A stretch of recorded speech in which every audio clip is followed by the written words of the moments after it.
Bismillahirrahmanirrahim. Assalamualaikum warahmatullahi wabarakatuh. Kembali dengan saya Ahmad Bezandi dari Prodi PAIC. Pada kesempatan kali ini kita mulai pembelajaran dengan pembelajaran daring karena sudah terjadi dampak yang sudah marak pada kali ini, yaitu adalah COVID-19. Sebelum kita mulai pembelajaran, marilah kita membaca basmalah bersama-sama. Semoga ilmu yang kita dapat kali ini jadi ilmu yang bermanfaat dan dijauhkan dari segala macam penyakit dan malapetaka. Sebelum kita mulai, marilah kita baca basmalah bersama-sama. Bismillahirrahmanirrahim. Pada kesempatan kali ini, dalam pembelajaran kali ini, yaitu kita akan membahas tentang, sebelum beralih ya, kita akan membacakan tema dan subtema. Tema yang akan dibawakan ini yaitu adalah yang pertama tema wudhu, temanya wudhu, dan subtemanya adalah ketentuan wudhu. Baik, sebelum dimulai lanjut ke pembelajaran, kita akan membacakan tujuannya terlebih dahulu. Tujuannya yaitu yang pertama, dapat mengetahui batalnya wudhu. Yang kedua, dapat mengetahui syarat sah wudhu. Dan yang ketiga yaitu dapat mengetahui rukun wudhu. Baik, itu penjelasan dari subtema, tema, dan tujuannya. Kita beralih kepada materi. Materi di sini adalah wudhu. Wudhu itu adalah penyempurna dari ibadah lainnya, sebenarnya ibadah sholat dan membaca Al-Quran. Apabila kita tidak punya wudhu dalam melakukan sholat, itu sholatnya tidak sah. Dan juga apabila kita mau mengaji Al-Quran, apabila kita tidak memiliki wudhu, maka kita tidak boleh membacanya, karena itu berdampak haram bagi kita. Seperti itu. Mau membaca, orang yang tidak memiliki wudhu itu menyentuh Al-Quran, membawanya, itu sudah dilarang, apalagi membacanya. Seperti itu. Beralih ke selanjutnya, yaitu adalah hal-hal yang membatalkan wudhu. Hal-hal yang membatalkan wudhu yang pertama yaitu menyentuh kubul atau lubang dubur dari telapak tangan.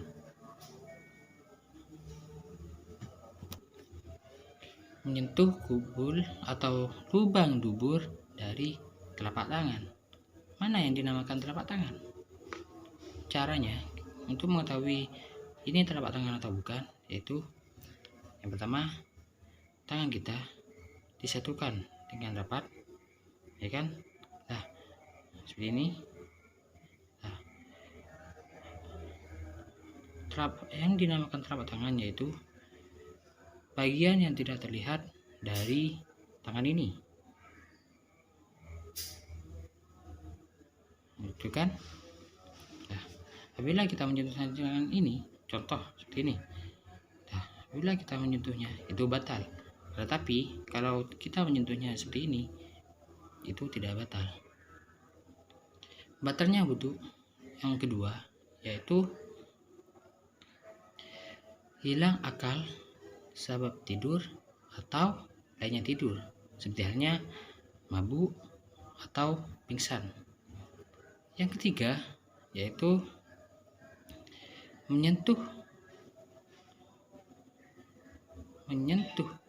kulit lawan jenis yang sama-sama besar dan bukan mahramnya. Dalam artian seperti ini. contoh saya kan sebagai laki-laki menyentuh seorang perempuan yang sama besar dengan saya, menyentuh kulitnya ini, itu membatalkan wudhu saya. Akan tapi apabila saya menyentuh kukunya, giginya, rambutnya, itu tidak batal, soalnya bukan kulit, seperti itu. Dan juga apabila saya menyentuh seorang perempuan akan tapi masih kecil, itu tidak membatalkan wudhu saya. Dan yang keempat yaitu keluarnya sesuatu dari kubul ataupun dubur. Sesuatu itu bukan selain mani. Pokoknya semua hal yang keluar dari kubul ataupun dubur itu membatalkan wudhu. Tapi selain mani, meskipun itu keluar uang, keluar gorengan, keluar bakso, itu tetap membatalkan wudhu. Seperti itu.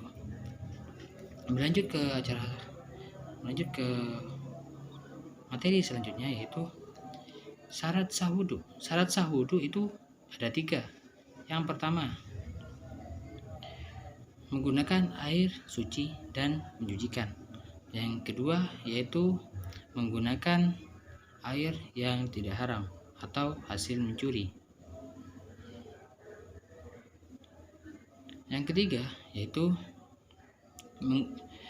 tidak ada sesuatu yang menghalangkan air wudhu ke bagian kulit, sebenarnya ada cat, tinta atau sebagainya. Lanjut ke selanjutnya yaitu adalah rukun wudhu. Rukun wudhu terdiri dari 6 bagian. Yang pertama adalah niat.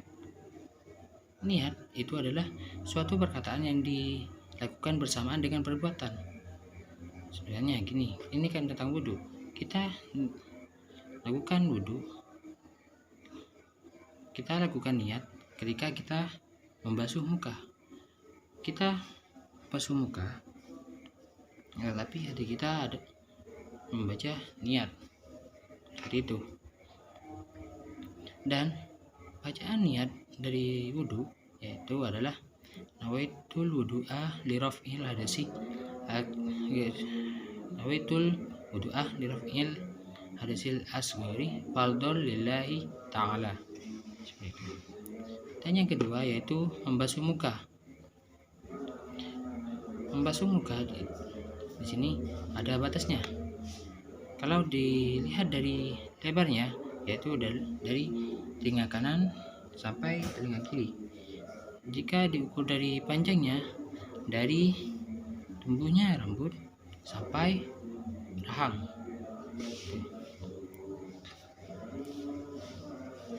Lanjut ke yang ketiga yaitu membasuh kedua tangan. Membasuh kedua tangan sampai sikut. Ini yang dinamakan sikut. Dan sunnahnya itu tersebut melebihinya sebagai kehati-hatian seperti itu. Selanjutnya yang keempat yaitu adalah yang keempat yaitu adalah mengusap kepala. Di sini mengusap kepala, yang dinamakan kepala di sini bagian yang ditumbuhi rambut, akan tetapi bukan rambutnya. Bagian yang ditumbuhi rambut, akan tetapi bukan rambutnya. Itu.